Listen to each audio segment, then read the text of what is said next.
அதாவது 430 வருஷம் எக்ஸ்டெண்ட் ஆனதுக்கு முதல் காரணம் யாருன்னா மோசே தான் முதல் காரணம். அப்படி ஆன உடனே இப்ப 430 வருஷம் ஆச்சு.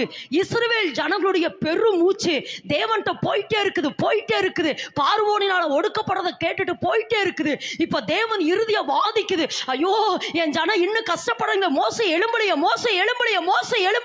இன்னும் வேதனைப்பட்டுட்டே இருக்குது. இங்கேயும் பார்த்தா இன்னும் டிலே பண்ணிட்டே இருக்கிறார்.